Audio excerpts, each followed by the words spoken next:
अस्सलामु अलैकुम। इब्राहीम रईसी ईरान का सदर, जिसका पूरा नाम इब्राहीम रईसुल सदाती था, और ये 14 दिसंबर 1960 को मशहद ईरान के इलाके में पैदा हो गए थे। और बुनियादी तालीम भी उसी सूबे से ही हासिल की, उसी सिटी से ही हासिल की है। और ये अभी रिसेंटली 2021 में, अगर मैं आपको फुल डेट बताऊं तो 5 अगस्त 2021 ईरान के 8वें सदर के तौर पर इसने हल्फ उठाया था।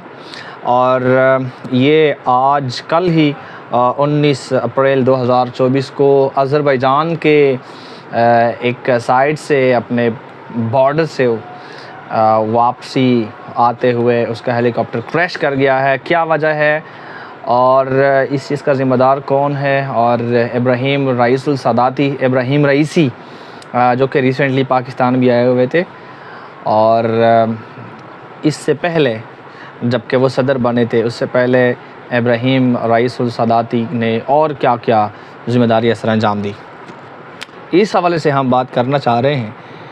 तो बेसिकली इब्राहीम रईसी 5 अगस्त 2021 को ईरान के 8th प्रेसिडेंट के तौर पर उसने हल्फ उठाया था। और उससे पहले इब्राहीम रईसुल सदाती जो थे वो 2019 से लेकर 2021 तक ईरान के अंदर हेड ऑफ़ जुडिशरी, जिसको आप चीफ़ ऑफ जस्टिस का नाम भी देते हैं, भी रहे हैं।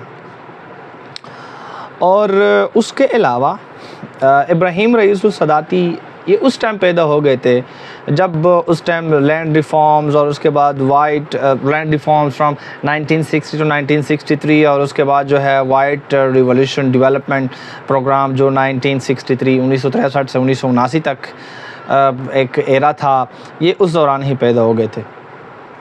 और इसने स्टार्ट तो बहरहाल जहाँ से भी लिया था, लेकिन 2004 के अंदर ये जनरल इंस्पेक्शन ऑफिस के चेयरमैन के तौर पर इसने हल्फ उठाया था, यानी चेयरमैन ऑफ जनरल इंस्पेक्शन, इसने जनाब हल्फ उठाया था। और ये उस टाइम से लेकर, अच्छा मैं आपको इसकी डेट भी बताता चलूँ कि 27 जुलाई 2004 से लेकर ये जनाब 23 अगस्त 2014 तक इसी ओहदे पर अपने फ़राइज़ सर अंजाम देते रहे। और उसके बाद Ibrahim Raisi was the very first man, वो सबसे पहले बंदे थे ईरान के अंदर।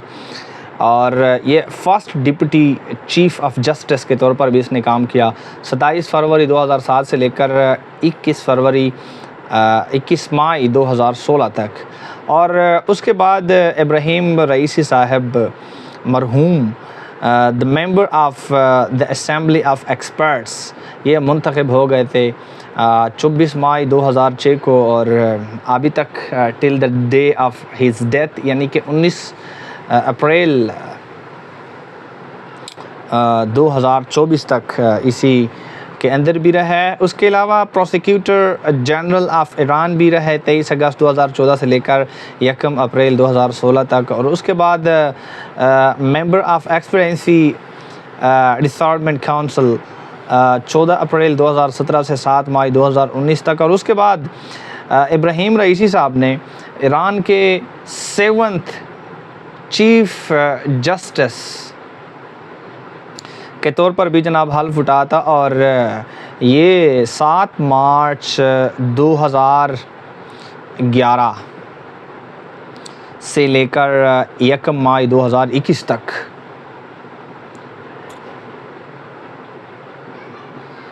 इब्राहीम रईसी साहब ईरान के 7th चीफ़ जस्टिस भी रहे।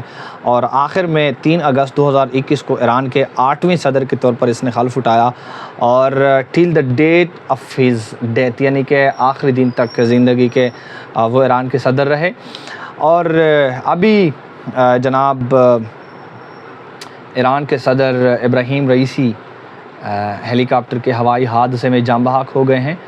और उनके इंतकाल के ऊपर बहुत सारे लोग खुशियाँ भी मना रहे हैं। बरतानिया के अंदर बहुत सारे लोग जो है ना वो ढोल सुरना बजा रहे हैं, उसके बाद डांस कर रहे हैं, खुशी मना रहे हैं। बहरहाल उनके बारे में हम बात कर लेंगे एट द एंड। और उसके अलावा इब्राहिम रईसी साहब ने ईरान के लिए क्या क्या काम किए और क्या नहीं किया, तो उस हवाले से पहले जो है ना बात करना चाहते हैं। तो उसने जब हल्फ उठाया था तो उसके बाद फर्स्ट बजट के अंदर उसने बहुत ज़्यादा ईरान के डिफेंस के ऊपर उसके जो बजट का ख़र्चा है उसको बहुत ज़्यादा इंक्रीज़ किया था। उसके बाद कोविड-19 के प्रॉब्लम्स मसाइल, और उसके बाद ईरान के अंदर इन्फ्लेशन, महंगाई बहुत ज़्यादा हो गई थी। और उसके बाद जो है इब्राहिम रईसी साहब ने मुख्तलिफ़ ममालिक के दौरे करना शुरू कर दिए हैं, जिसके अंदर उन्होंने the kingdom of Saudi Arabia के साथ अपने ताल्लुकात बहुत अरसे बाद 2023 के अंदर बहाल कर दिए थे। और उसके बाद चाइना के अंदर वो गए थे इकॉनमी के लिए, क्योंकि जब बहुत ज़्यादा इन्फ्लेशन और महंगाई और उसके बाद इकॉनमी बहुत ज़्यादा ईरान की पीछे आ गई, तो फिर उस वजह से लोग एहतजाज करना शुरू कर गए थे। बहरहाल फिर इब्राहिम रईसी साहब ने जो है ना ये इस किस्म के दौरे करना शुरू कर दिए थे। और उसके अलावा जो है ना अनएम्प्लॉयमेंट, बेरोज़गारी ईरान के अंदर बहुत ज़्यादा हो गई थी। और उसके पीछे एक तो ये रीज़न थी कि फरवरी 2022 में जब रशिया ने यूक्रेन के ऊपर हमला किया था, और उसके बाद इब्राहिम रईसी साहब ने बहुत सारे जो है ना ऐसे इक़दामात उठाए थे, जिनके अंदर मई में इब्राहिम रईसी साहब ने जो है ना एक इकनॉमिक सर्जरी का जो है प्रोग्राम अनाउंस कर दिया। और उसके बाद जो है बहुत सारे लोग प्रोटेस्ट करना शुरू कर गए थे। और उसके बाद जिसके अंदर कुर्दिश जीन जियान आज़ादी, जिसको फ़ारसी में जन ज़िंदगी आज़ादी जो है उसका नाम दिया जाता है, तो इस किस्म के एहतजाज करना शुरू हो गए थे। तो दिस इज़ वाई ईरान के सदर इब्राहिम रईसी साहब ने ये सारे जो है ना दौरे और विज़िट्स, ऑफिशियल सरकारी दौरे जो है ना वो शुरू कर गए थे। उसके अलावा इब्राहिम रईसी साहब के बहुत अच्छे अच्छे इक़दामात भी हैं, जिस तरह के 2023 के अंदर जब इसराइल और यूक्रेन के दरमियान जंग हो गई थी, और उसके बाद इब्राहिम रईसी साहब जो है वो आगे आ गए हैं। और and then he basically visited the kingdom of Saudi Arabia, ताकि वो वहाँ पर सऊदी अरेबिया के वली अहद के साथ और वहाँ के जो आला ओहदेदारान हैं उनके साथ जंग के बारे में डिस्कशन कर लें। और उसके बाद ईरान के एलेज, उसके बाद हिज़्बुल्लाह लेबनान की तरफ से, और उसके बाद हौसी फोर्सेस यमन की तरफ से, इन तमाम ने जब इज़राइल के ऊपर हमला कर दिया, तो बहुत ये मीन्स कि इब्राहिम रईसी सदाती was the very first president in the history of Iran, even in the history of Israel as well, कि तारीख़ में पहली बार ये पहला सदर था ईरान का कि जिसने इज़राइल के ऊपर इतना सख्त हमला कर दिया। बहरहाल वो इज़राइल फिर कहने लगे कि जी हमने जो है ना डिफ़ेंस, क्योंकि उन लोगों का बहुत ज़्यादा मजबूत है, तो वो कह रहे थे कि जी हम अपने डिफ़ेंस के ज़रिए से हमने उनका हमला नाकाम बना दिया हुआ है। लेकिन वो एक अलग बहस है, उसके ऊपर अपना लेक्चर भी मौजूद है। लेकिन ऑन द अदर हैंड जो मसला, जो बात है यहाँ पर कि he was the very first person, the very first president in the history of Iran and Israel who attacked Israel, right, in a very crucial way. और उसके बाद ऐसा हुआ है कि कुछ 2 हफ्तों के बाद इज़राइल ने जो है ना एक जिसको हम कर्ड्स फोर्सेस कहते हैं, कि उसके एक बहुत बड़े आला ओहदेदार अफसर को दमिश्क के अंदर, यानी कि अप्रैल 2024 में उसको कत्ल कर दिया गया। बस सिर्फ 2 ही हफ्ते जो है ना वो हो गए थे। और 2 weeks after that Iran attacked Israel with drones and missiles and into Israel airspace. बहुत ज़बरदस्त तरीके से उन लोगों ने हमला कर दिया। एंड उसके बाद इब्राहिम साहब ने इज़राइल को जो है ना ये थ्रेटन भी किया, तंबीह भी की कि ख़बरदार अगर तुम लोगों ने कोई जुर्रत की दोबारा जवाब देने की या कोई भी कदम उठाने की, तो हम तुम्हें तहस नहस कर देंगे। खैर यह तो जनाब बातें हैं। और लेकिन जब इज़राइल ने वंस अगेन उसके ऊपर हमला कर दिया तो फिर ईरान, इब्राहीम रईसी साहब बज़ाते ख़ुद ख़ामोश रहे, क्योंकि वो कह रहे थे कि the attacks was basically intercepted. और उसके बाद इब्राहीम रईसी साहब ने अभी पिछले महीने ही मई 2024 के अंदर पाकिस्तान का एक बड़ा ज़बरदस्त दौरा किया था। और इब्राहीम रईसी साहब ने पाकिस्तान का जो है ना वो विज़िट किया हुआ था, वो सिर्फ़ इसलिए किया हुआ था कि वो पाकिस्तान के साथ जो है ना जिसको आप कहते हो कि बायलैटरल इकनॉमिक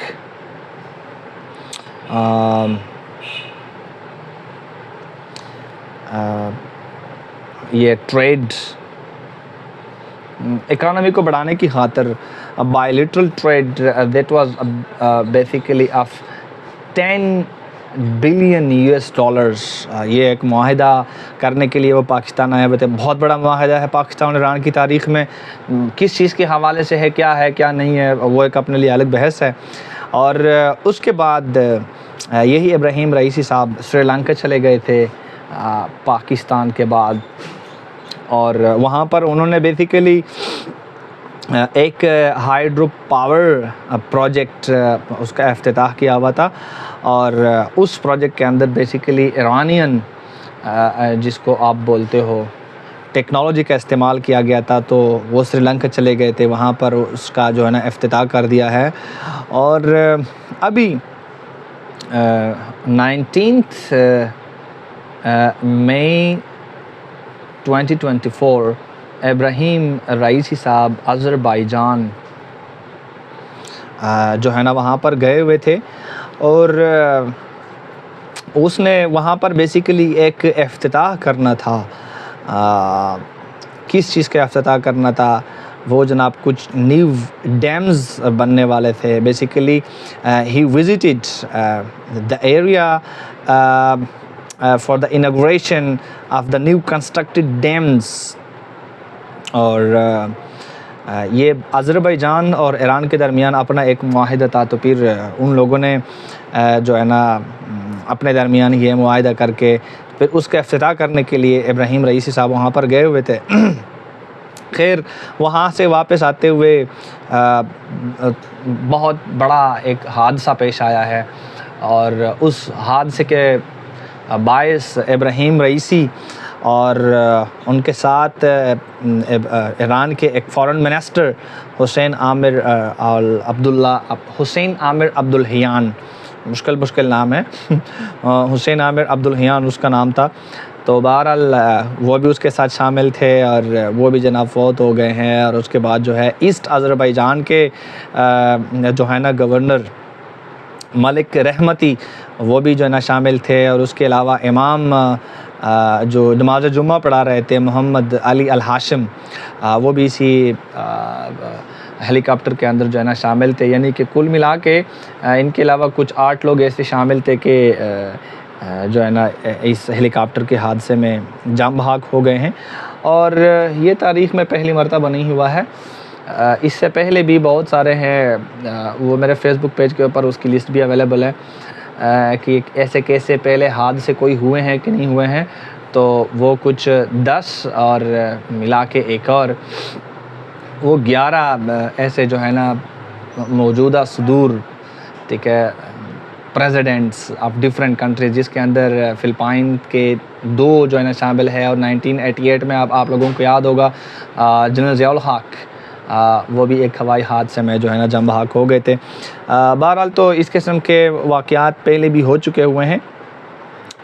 तो ये हेलीकॉप्टर के गिरने का जो एक हादसा हुआ है, जो एक एयर एक्सीडेंट हुआ है, वो तो अभी इब्तदाई रिपोर्ट्स के मुताबिक कहा जाता है कि चूँकि वहाँ पर फॉग बहुत ज़्यादा है। और वाकई जब अगर आप सोशल मीडिया के ऊपर ये देखें कुछ वीडियोज़ जो है ना, अगर आप वहाँ पर देखते हैं तो एक तो ये चीज़ है, वो कह रहा है कि वहाँ पर फॉग जो है बहुत ज़्यादा है, तो उस फॉग की वजह से। और दूसरा ये था कि जी कुछ मौसमियाती ख़राबियों के बायस ये वाक़या पेश आया है। बहरहाल ये तो अभी इनिशियल रिपोर्ट्स हैं, and then now let's wait for the time कि अब आगे जो है ना वो एक जारी है रिसर्च के इसके वजूहात इसकी क्या थी, लेकिन बहरहाल वो तो फिर आगे जाके जो ना बाद में पता चलेगा। अब ईरान के सुप्रीम लीडर अली ख़amenei उसने ईरान के अंदर 5 रोज़ा यानी कि 5 डेज़ 5 रोज़ा सोग का भी ऐलान कर दिया गया है। और उसके बाद ईरान के अव्वल नायब सदर मोहम्मद मुखबिर उसको जो है ना अभी का मुकाम सदर बनाया गया है। और उसके अलावा जिसको आप अबूरी सदर कहते हैं उनको ये भी हिदायत है कि अगले 50 दिनों के अंदर अंदर ईरान के अंदर एक जनरल इलेक्शंस का अहतमाम किया जाए। मतलब ये है कि आम इंतखाबात किए जाएंगे। हालांकि आम इंतखाबात जो है वो अगले साल मीन्स 2025 में ही होने थे, बट ये अनफॉर्चुनेट इस वाक़े की वजह से अब अगले 50 दिनों के अंदर अंदर हिदायत जारी की गई हैं कि आपने जो है ना इंतखाबात कराने हैं। और उसके अलावा कायम मुकाम वज़ीर ख़ारजा उसने भी बहरहाल इन तमाम चीज़ों की तस्दीक की हुई है। अब कुछ लोग खुश हो रहे हैं कि शुक्र है कि ये जो है ना द बुचर ऑफ तेहरान का कसाब, ये इज़राइल की तरफ से इसको एक नाम मिला हुआ था, एक लक़ब मिला हुआ था। बहरहाल जिसकी वजह से जो है ना बहुत सारे लोग खुश भी हो रहे हैं। वो एक तो ये वजह बताई जाती है, और जितना मैंने इसके ऊपर रिसर्च किया है, मैं ख़ुद रिसर्च कर चुका हूँ इसके ऊपर, तो एक चीज़ मुझे ये वहाँ पर मिली हुई है कि जो द ईरानी प्रेसिडेंट ये जो Ibrahim Raisul Sadati, he was basically a very conservative president, बड़े करामत पसंद सदर थे। और करामत पसंद सदर का मतलब ये कि ईरान के अंदर बहुत सारे ऐसे यानी कि हज़ारों सियासी ऐसे कैदी थे, प्रिजनर्स थे कि उन लोगों को जो है ना इसने फांसी पर चढ़ा दिया हुआ था। क्योंकि जिस तरह मैंने पहले से भी बात की थी कि जो ये जुडिशरी के अंदर भी इसका जो है ना बहुत, क्योंकि चीफ जस्टिस भी रहे थे 7 chief justice of Iran, and on the other hand कुछ टाइम जो है ना ये क्योंकि he was basically the member of the panel of death, जो है ना उसका एक ये मेंबर भी रहे।